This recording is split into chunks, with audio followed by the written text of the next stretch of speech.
You may be physically present, but you're not always mentally present. Most pilots don't understand what career opportunities are available in the world of aviation. They're making career decisions based on advice from friends or posts on internet forums, meaning they are taking huge risks with their livelihood without having all the details. This podcast was created to help you understand the aviation industry so you can find your dream job. Let's get ready for Pushback. Here's your host and my dad, Nick Fialka. Hey, pilots, welcome back to Ready for Pushback. It's an interview Monday, and we have a cool one today. I have brought in my friend Derek, who's an F-35 pilot.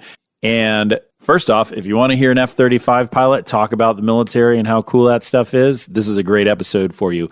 If you are in the military and you are thinking about, man, do I need to get out of the military and go chase this dream of commercial aviation?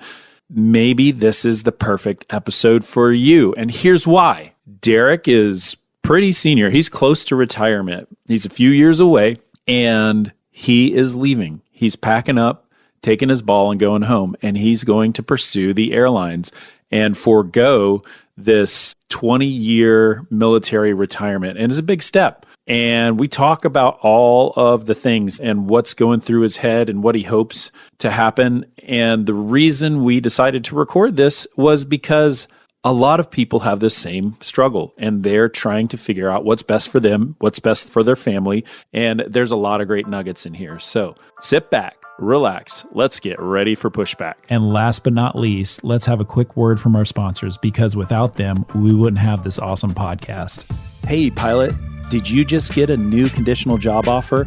Are you getting out of the military and going to move your family across the country? Are you going to move in base somewhere? Or are you going to go out to find that second home that you've been looking for? Well, I want you to stop right now, pick up the phone, and call Marty and the team at Trident Home Loans. It's an organization that's run by pilots. They understand pilot pay. They understand contracts. They understand military. They have the best VA loans in the United States. Marty and his team have been doing mortgages for years. They've been doing my mortgages for years. I trust him and his team more than any other organization. I challenge you to get a better deal anywhere else. Go ahead, reach out, get a mortgage quote, and then call Marty and his team. They will walk you through the process and show you how competitive their rates are. So go right now, tridenthomeloans.com, and check them out. Hey, pilot, I want to tell you about a great friend of the show, Timothy P. Pope. He's a financial planner, and he's completely focused on the professional pilot. He's the kind of guy you want to go to for real talk to help you figure out your financial future. With so many upgrades and so many transitions and so many things going on, you owe it to yourself to give him a call.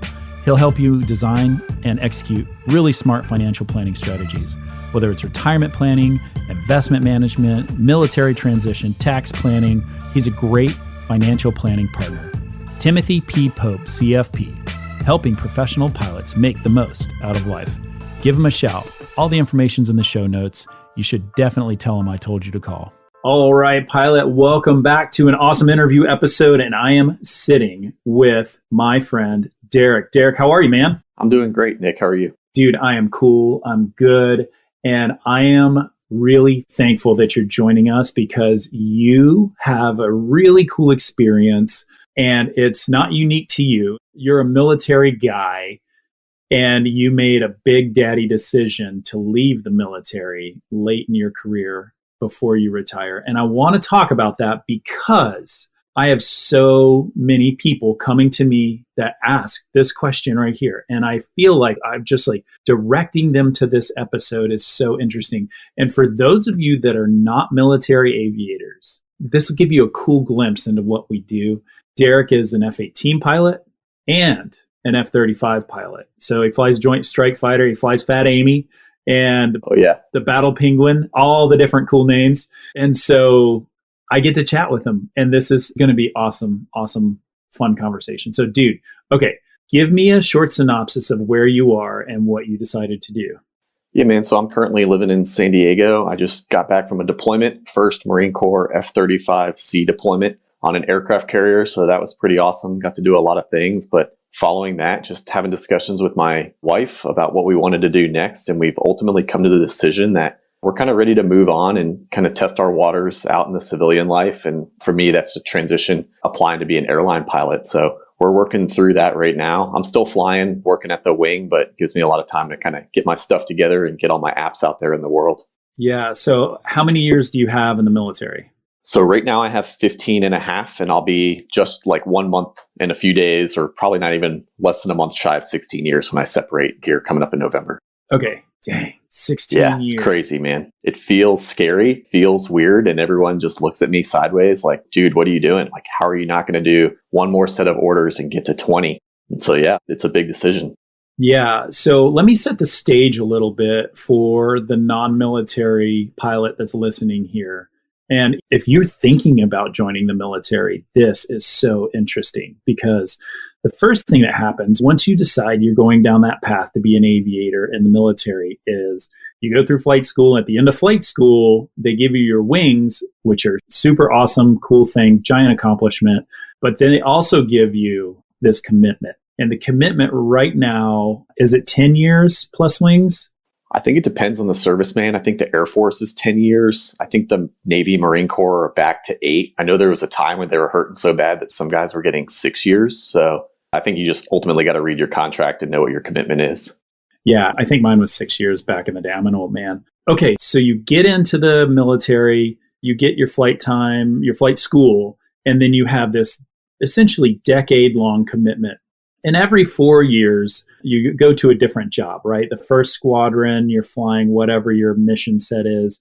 The next thing, you might be not flying for 4 years, or you might be continuing to fly for a different unit. But every 3 to 4 years, the military moves you around. And that's how they get you to have experience and a greater understanding of what the military does. Some organizations in the Air Force and stuff like that, they'll keep flying you in the same places for multiple periods of time. And I apologize, I don't speak as much Air Force as I should. And so all the guys and gals that are judging me right now, like, you totally should, because I'm messing it up. But at the end of a 20-year career, once you hit 20 years and 1 day, you are eligible to retire and get a pension. And that pension is like $5,000 a month-ish for the rest of your life, depending on where you are. And the longer you stay in past 20, the more that money goes up. So Derek is choosing to leave at 16 years, 4 years away from a guaranteed $5,000 a month for the rest of his life. He's making the decision to leave at 16 years, having that 4 years where he could. And he made that decision with a conversation with his wife. So tell me about that conversation, man. What was that all about? Yeah, so we kind of sat down and we just weighed like the pros and cons of what we wanted to do. Like, where am I career-wise? What have I accomplished? She's very open to all the things that I've wanted to do with my career up to this point. And we looked at the list and what was left on that list that if I don't check that box, that I'll be disappointed in my career, or I might have some regrets looking forward. And to be perfectly honest, there were no boxes left that we wanted to check, right? So for me, the next big one, the next big milestone is going to be the commanding officer of a squadron. Was not necessarily something that I wouldn't say I'm not interested in it, but I'm not so passionate about it. Or if I separate from the military and I look back, I'll be disappointed that I didn't do it. So kind of all the boxes were checked. And then it was like, okay, well, the one that we're leaving on the table is the elephant that you kind of already addressed, and that's retirement. So 4 years to go. I don't know, math for Marines over here, 80% of the way through my career to get to retirement. Should we just stick it out for 4 more years? The dude that gives my assignments telling me he'll give me something cool, send us back to a flying job. He's promised that, but I trust no one. Should we just ride it out and just get to that retirement? And ultimately, we kind of came to the decision that no, like, we're ready to exit. We're ready to do something else. What we haven't talked about, which we can talk to in a little bit, is kind of reserve options to still get to that retirement kind of down the road.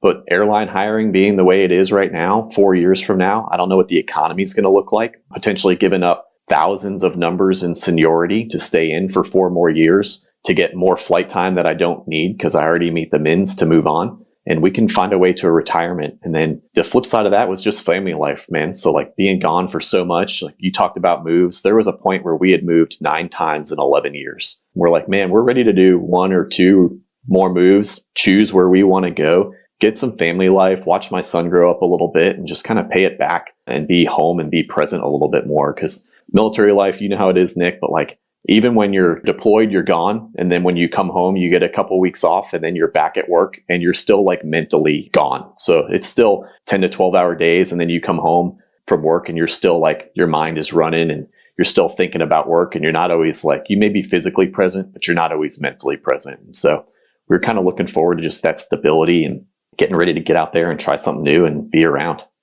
What are some of the pros of the airlines that you see? I think obviously, like everybody knows, the pay and benefits are going to be great. The pros for me, it still allows me to do the things that I love to do. And I do love to fly airplanes. So whether it's going out and doing a 1v1 dogfight or just taking an airplane and flying from point A to point B and flying over the Grand Canyon and looking at all the cool stuff that I know is below me, that's still exciting for me. And so we still get to do that. I love to travel. My family loves to travel. And so obviously, like I will still get to do that in my work, and my family's going to have a lot of benefits with the airline to be able to get up and go places and still see the world and do some of that travel. So that is a phenomenal perk as well. And then the big one, I think professionally, is I look at it, and from everything that everyone that I've talked to, the job is still challenging enough to be fun. It's also not so hard that when you get home, you're home. And when you show back up to work, you kind of just show up, do your preparation there, and then get ready to go. So I think that's the biggest pro is, hey man, I understand that I'm still going to travel and I'm still going to be away from home, similar to military lifestyle. But when I get back, I am off. I'm at home. I'm not working 10 to 12 hour days. I can pursue side hobbies. I can go volunteer my time. I can go watch my kids' sporting events and just be present. Yeah, that is a really big carrot for the military. The fact that when we are working in a squadron or whatever it is, like you said, it's 10 to 12 hour days. It straight up is. And you are at home, but man, you're managing just like you're not flying very much. You are just doing work for work's sake. Yeah, 100%. And it's obnoxious. You're leading, you have people that you are responsible for, a large number of people. And when that phone rings at 3:00 in the morning, I mean, it rings at 3:00 in the morning, and it's somebody at the local police department. They're telling you that one of your Marines, one of your airmen, one of your sailors is in jail for whatever thing. You are the person that's probably going down there to that police station to get them at 3:00 in the morning. It just happened. Oh, yeah. And then my community is historically bad about, especially going on the aircraft carrier, we say deployments or consumers of readiness, right? So we go out there, we do the tasking, and what we're not doing is building qualifications within the squadron or something like that. So you come home and the standard question to a guy who's looking for a flight leadership upgrade is like, hey man, do you want to take leave or do you want to get your section lead?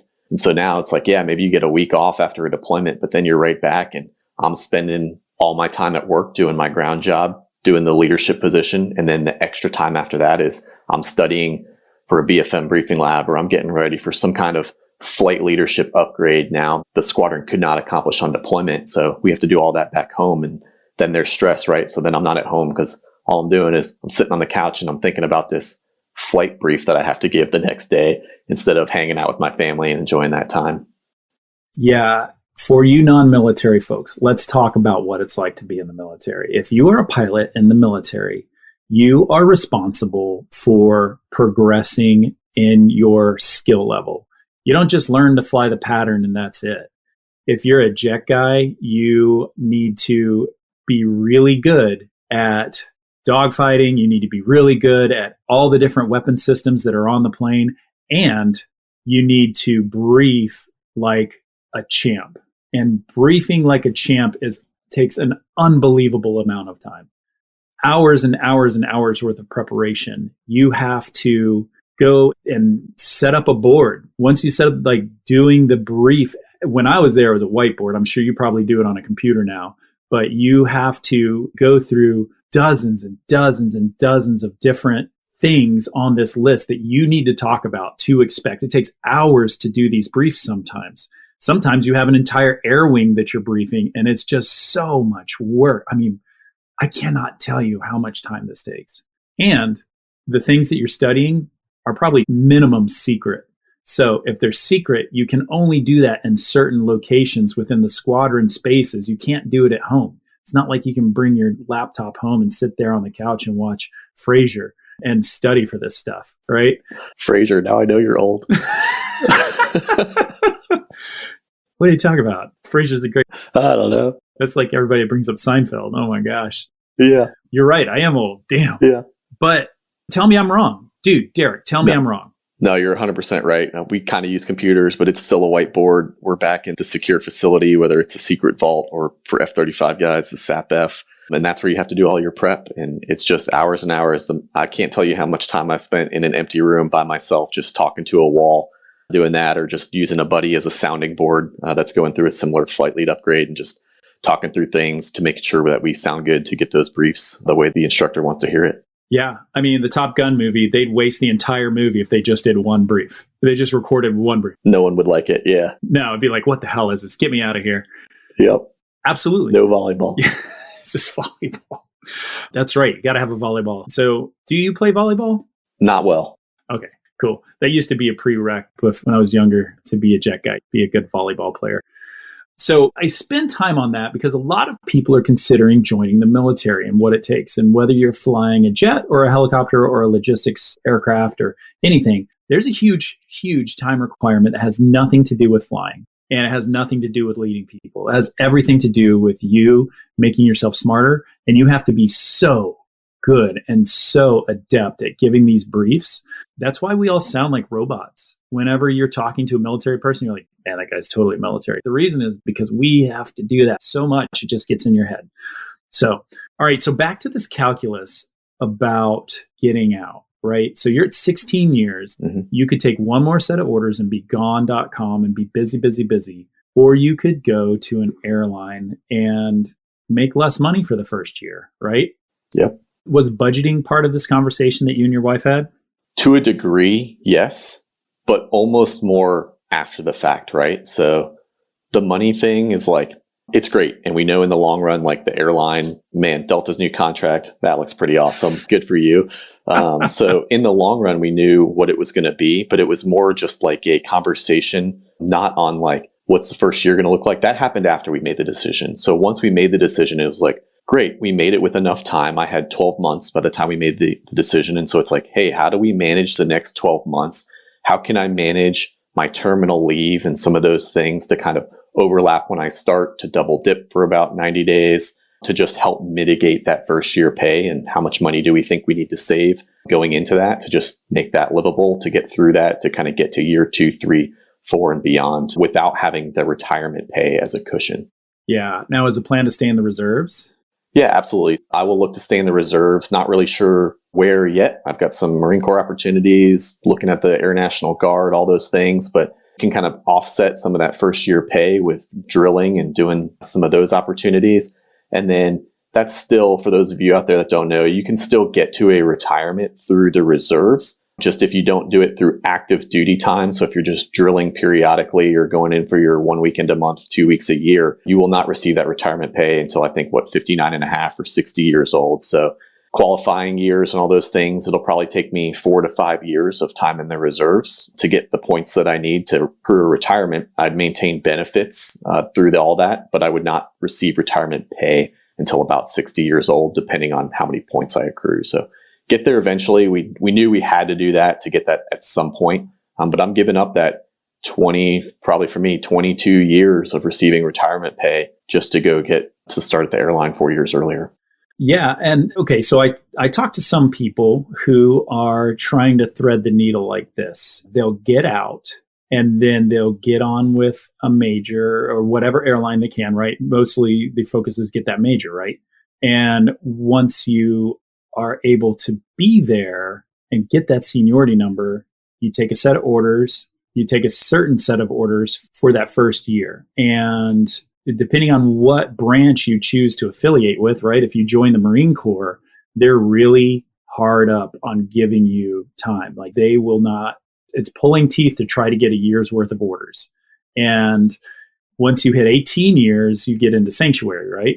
A sanctuary is when they cannot prevent you from getting an active duty retirement. So you're 16 years. If you took a set of 2-year orders, that would bring you to 18 years, and then you would be in sanctuary. and probably telling you nothing you don't already know, but the person listening might be thinking about this. In the Marine Corps, they're really, really lousy about that. Navy, they're really lousy about that. The Air Guard, they're super cool about it, and they're really helpful to help get people there. If you were able to transition to the Guard and get picked up by a squadron to fly, you could get on Title 10 orders or some kind of derivative of that for 4 years and do a 4-year guarantee after you already have your seniority number, and then make your active duty retirement numbers. And the beauty is you fall into this like sweet spot with USERRA regulations. USERRA is the legal governing document put forth by the U.S. government that manages military members that work for private companies and the reserves. And so it's a 5-year limit on how long you can be gone from a company before they can let you go. There's some caveats there, but you're within that 5-year limit, and you could certainly jump ship from the Marines, get into the Guard, get on with a major, drop military leave. Don't tell the company. It's all part of the game, and not tell anybody something they don't already know. But then you could be gone from that company for 4 years, still build your seniority in that company, also get your Marine Corps retirement or your military retirement at that point, and then win twice, because you come back at year 5 in your company and you're crushing it, and you can probably upgrade to captain really, really soon, and you've got yourself an extra $5,000 in the pocket. Have you thought about all of that? And I wanted to walk through it without putting you on the spot, but did I miss anything, any part of the calculus?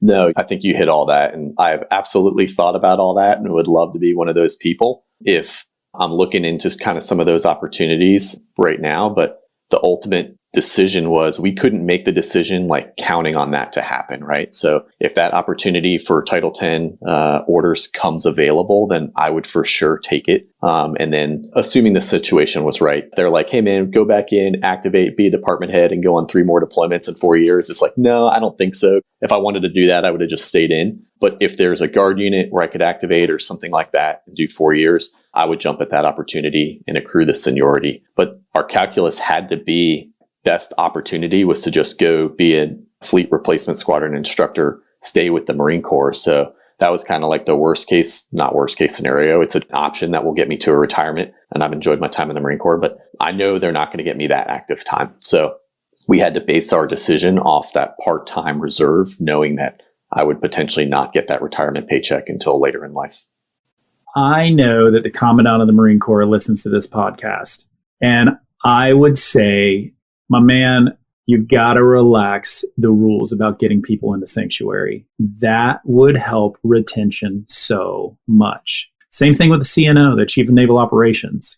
Gentlemen, let's go. Get yourself some extra pilots by relaxing that benefit. Air Guard does it, and they're swiping up all the people. It just is, and it's tough. I'm a Navy guy all day long, and I love my orders and everything else, but man, they will not let me get into sanctuary. And when people sneak their way into sanctuary and kind of fall into that and they miss it, man, people get really upset. And the Guard and the Air Guard is just pretty chill. Like, hey, welcome, you made it. High fives all around. Let's go get a beer. Yeah, I think I totally agree with you, man. I think there's it's almost like the Marine Corps will cut off their arm to spite the rest of their body here. It's like, you left us, you're not part of the team anymore, and we are not going to let you get there. Like, you can go be a reservist, you can fly from time to time, to the point that they're hurting for people where they are reaching out to specific individuals. I may be one of them to come back on active duty for potentially up to a year. I've been offered a year of active duty time to go back to a squadron and do some of that stuff, but they are making you sign waivers that you will not claim sanctuary. Yeah. And it's like, dude, come on. If you need me, you need me. Yeah. Let's follow the law. But if you don't, then don't ask me. Yeah. Don't half-ass it, whole-ass it, right? Like all the way. For sure. God. It's just tough. I mean, it is what it is. We all know, like, when the economy's up, the military recruiting and retention is going to be down. And when the economy's down, retention is going to be up. So maybe they think they're just going to ride that wave, but it's tough to lose people that you've spent all that time and money to train, to not keep them in some fashion if they're still willing to serve. Yeah, I tend to bristle with the general that said, we don't need a sign-on bonus because being a Marine is bonus enough. Like that, oh my gosh, it was the most beautifully tone-deaf thing I've ever heard. And if you're he probably listens to this podcast too. It's an awesome podcast. But Yeah, I'm sure. Dude, what a great soundbite. Absolutely hilarious. So good. All right. So have you started the interview process yet? Yeah, I actually have. So I just got back from 3 days of leave. I met with a company on Monday, and then I met with another one yesterday. Okay. So Any CJOs yet? yeah, I did. I got American on the spot yesterday. My United interview was on Monday, and I did not do super great, but we'll see what happens. But the American one went much better and got a CJO. And then I've got Delta coming up in April as well. And then I actually just heard kind of via email from UPS. So we'll see what happens. I think the opportunities are out there. Obviously, that's working out the way I anticipated it with just companies reaching out and the timelines that they say they are. So if you meet the Mins, man, get your apps in because they are calling. And they're calling pretty far out from availability dates. Yeah, absolutely. And I would say, even if you don't think you meet the mins, like unless the company has a specific thing, like, hey, if you don't meet these mins, don't apply, like get your stuff in there because you never know when that's going to change. It could change at any moment. I'm a big fan of that. As you're in the military and you're thinking about getting out and you're getting these interview things done, like what tips and advice do you have for the military person that's listening to get ready for this entire interview process? I've been telling everybody I know who's even remotely thinking about it, like it doesn't matter where you are. Like obviously you want as much time as you possibly can. 12 months is probably a sweet spot to get all your stuff together, especially with how quickly people are starting to call, right? But if you know that 3 years from now you want to get out of the military, start now, man. Like digitize your logbooks, start an application somewhere because you don't have to publish it, but get out there. So open it up. Know that you're going to have to collect all that employment information, all your residence information from all the 13 places that we've moved to, start getting those addresses, organizing all that stuff. And really, I was kind of surprised at how much money I had to spend here and there to do little things to get ready for that transition out, right? So if you don't have an ATP, that's a huge cost. But even the little ones, like if you can spend the $300 to $400 now to digitize your logbooks, when you get closer to being out, you'll already have that product that you can just update. And you're like, that I spent that money 3 years ago. It's like it didn't even happen. So some of that stuff, like sign in, get in with the interview prep company as early as you can. I don't know if there's expirations on them, but like, man, if I had just gotten in with Spitfire 2 years ago, then I would have spent that money then. I wouldn't have never felt it. I could have just lurked and thought about all that interview stuff. And the longer you have to think about those things and prepare for them, the more prepared you're going to be and the more comfortable you're going to feel when you get to that day with your dream company to go interview. How much do you think you spent just getting ready to interview? So me personally, it's probably been about $8,000 to $9,000 for me. I got lucky because I had a buddy who probed me, I don't know, what is it, almost 9 years ago now in 2014. I was like, dude, the ATP rules are about to change. You're down in Pensacola for safety school. Like, we're going to go take this ATP written. Here's Shepherd Air. Go study. We're going to take the test. So I spent $300, took the test.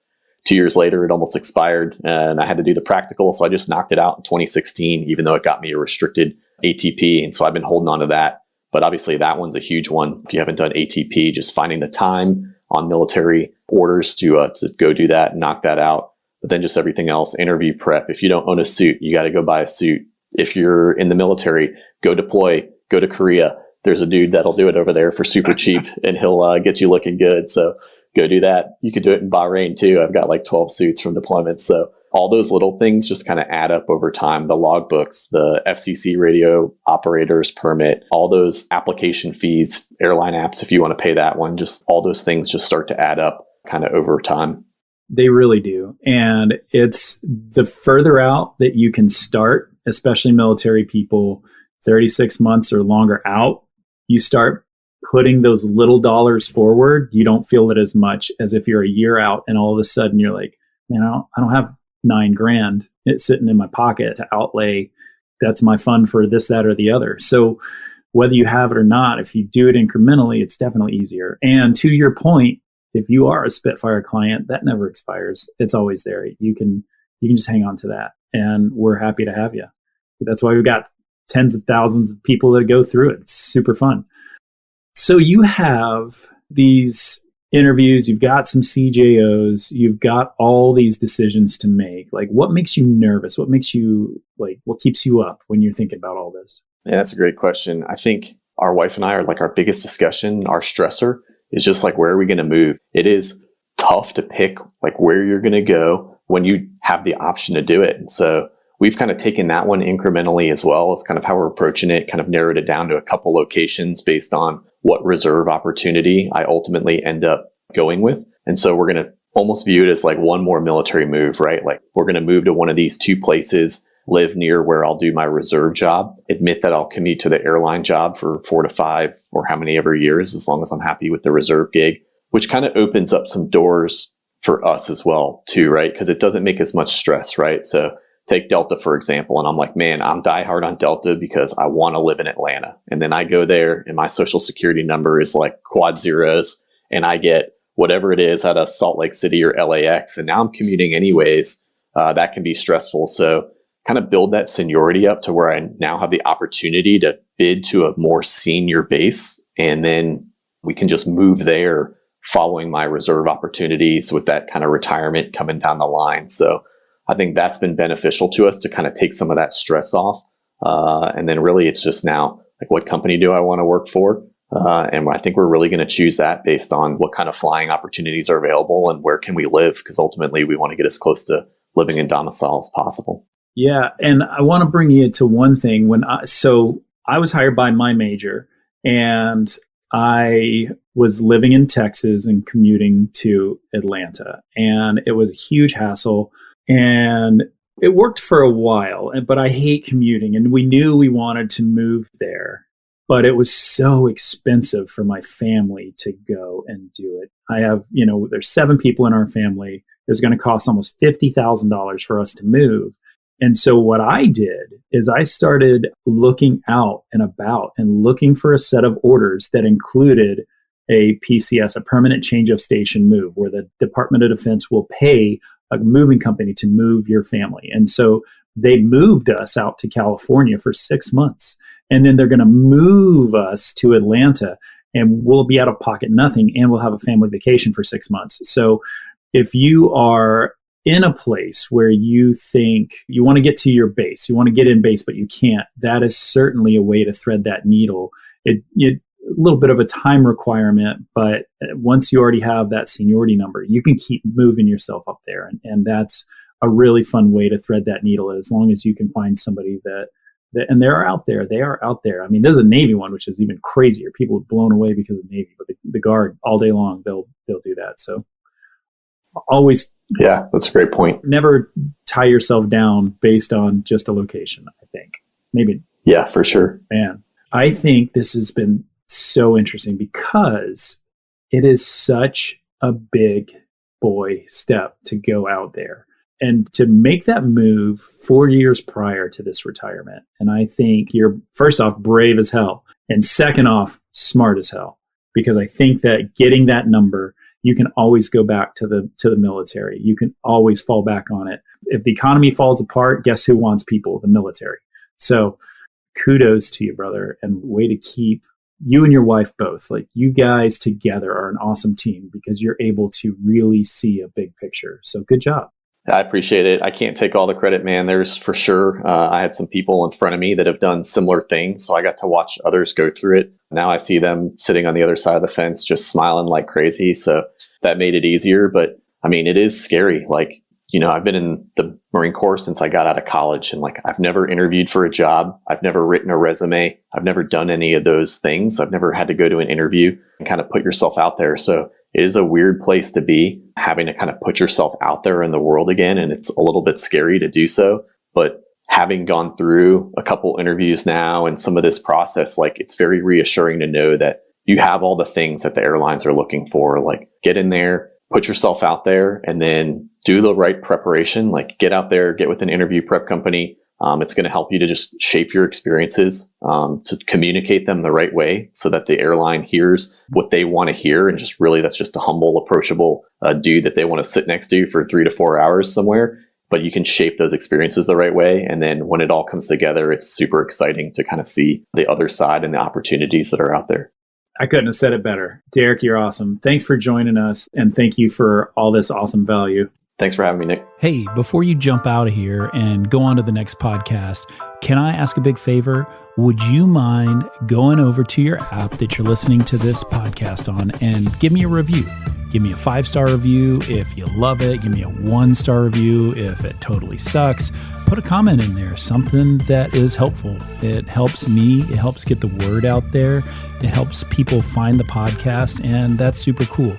If you don't do that, maybe you could just share the podcast with a friend. Tell a buddy who's trying to figure it out, trying to sort out this pilot dream of theirs and get a little bit further. That is super awesome as well.